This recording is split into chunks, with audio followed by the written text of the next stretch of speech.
Hey guys, so good morning to you if it's morning. I'm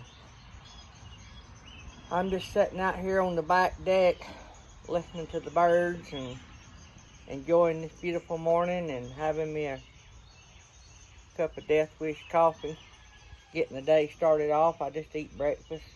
I know I'm going to have a load this morning. I just don't know what time it's going to be. So I'm just sitting here. So I want to talk to you guys about something I read a story about yesterday, and you guys seen the pictures leading up to this intro, and I'll give the guy credit in the story in the picture. Or I took a picture of his story, so that should give him credit for the story. But the FMCSA, I reckon it looks like from the story, looks like they're fixing to go ahead with the speed limiters. So hang tight, and we're going to talk about that just a little bit, and I'll give you my 2 cents worth.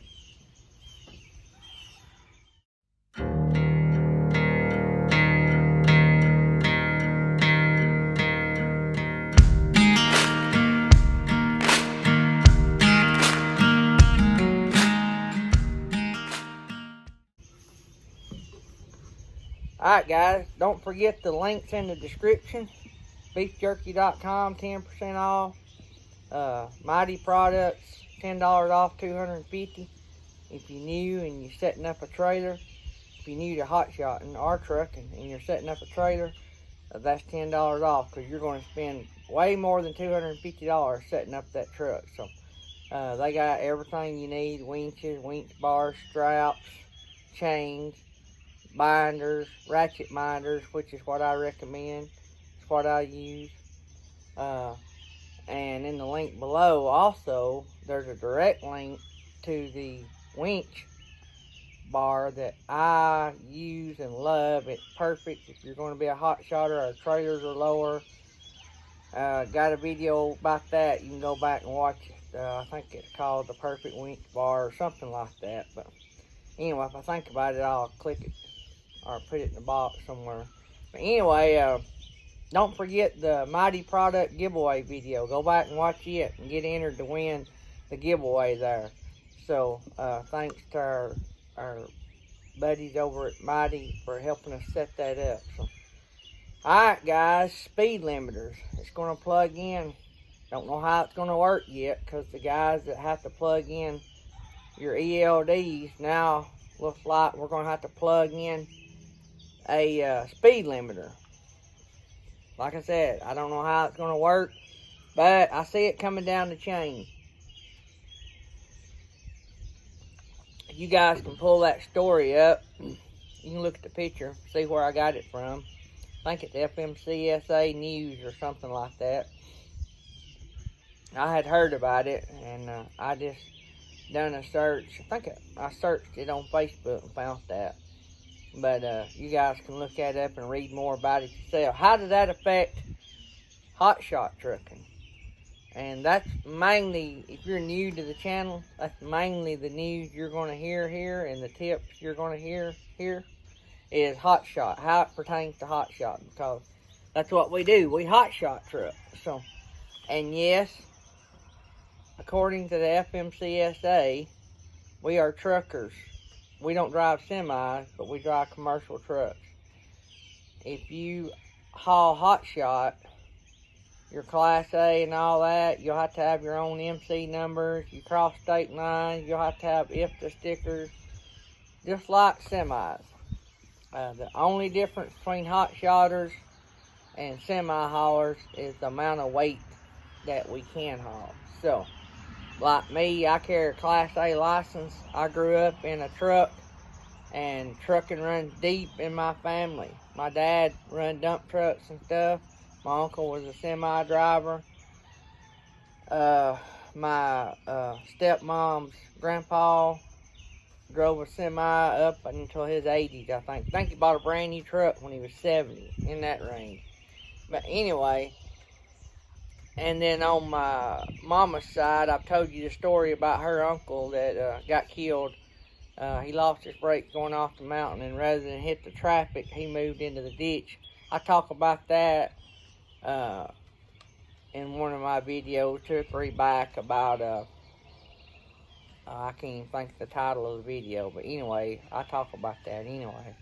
So trucking runs deep in my family. I've been in some kind of truck or commercial trucking all my life. That's all I know. Even when me and Tammy owned other businesses, I run the shipping end of it. And so I would ship the products and goods, and we'd get it there and back. And so all my life has been some form of commercial trucking. So that's what this channel is about. Hotshot. We may occasionally mention semis, but we want to know, and you guys want to know how it pertains to us, right? So how it's going to pertain to us, the speed limiter law is, if you're a Class A CDL hotshotter, that's where it's going to get us. It's 26,001 pounds or more has to have a speed limiter. If they ever enforce this, and if it ever comes to pass, which looks like it probably will, they're doing a 30-day public notice or something. I don't think it's been posted just yet, but they're going to take people's input like that ever does any good. So, I don't so much mind, this is my personal opinion, I don't so much mind the limiting speed part. But all of our highways have limited speeds, and that's what we have state troopers for, right? I am totally against putting any more crap on my truck. All government crap has ever done to vehicles is tear them up. Take a 1,000,000-mile diesel motor and you put a DEF system on it, and 20,000 miles or less, you're done redoing the DEF system, and then it's killing your motors and all this kind of crap. That's where I don't like it. I don't want any more. It puts more of a burden on the trucker. It takes more of the burden off the government. And I don't know. I may be looking at it wrong. I like the safety idea part of it. But if somebody will refresh my memory, growing up, we had split speeds and they done away with that. So why did they do away with it?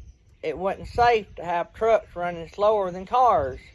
I seen a lot of comments on that story, that very story that I'm telling you guys about, where they talk about how states done away with that because it wasn't safe.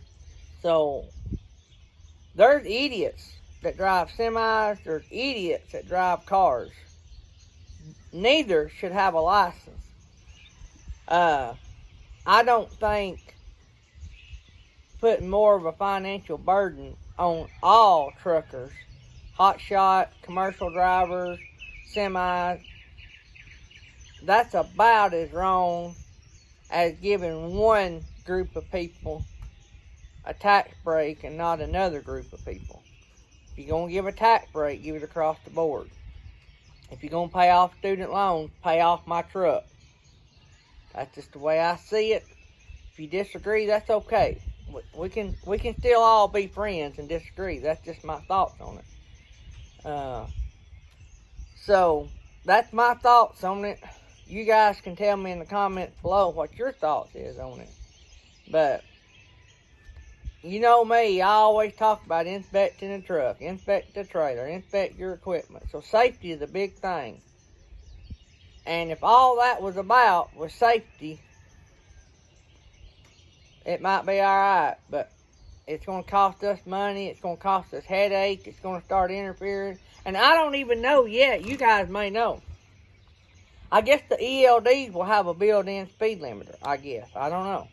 Because if you're like me, you only got one, I think they call it ECU plug. So if you plug your ELD in that, where are you going to plug in the limiter? I read somewhere there that some manufacturers are still putting out mechanical. Instead of ECUs, they're putting mechanical. And electronic, controllers, they're putting mechanical controllers. And so those that's got mechanical controllers won't even be able to use this. So I think the government's going to get in and say, hey, every vehicle's going to have that ECU port. So, I don't know.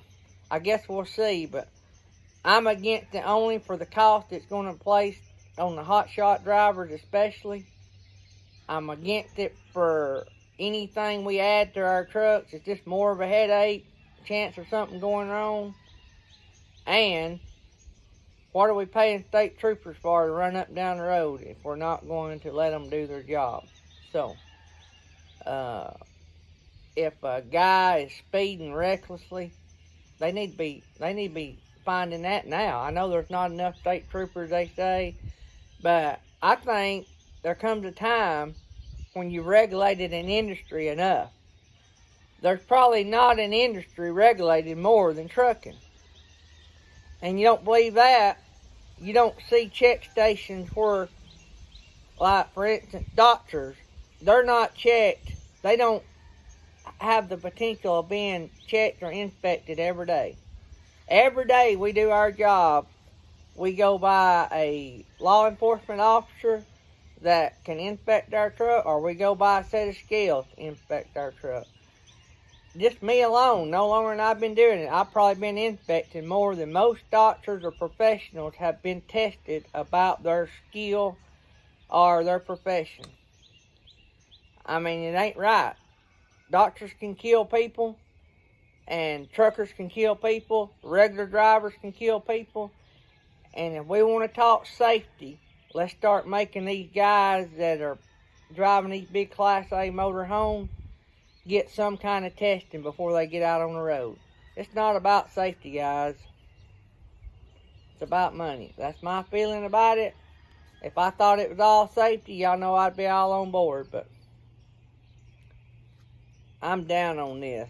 I think enough is enough, but you guys will let me know in the comments. Hope you guys have a great day, and remember what I always say. You want to have a safe trip, you got to start out doing safe things. Inspect your truck, your trailer, and your equipment. Love you guys. Be good.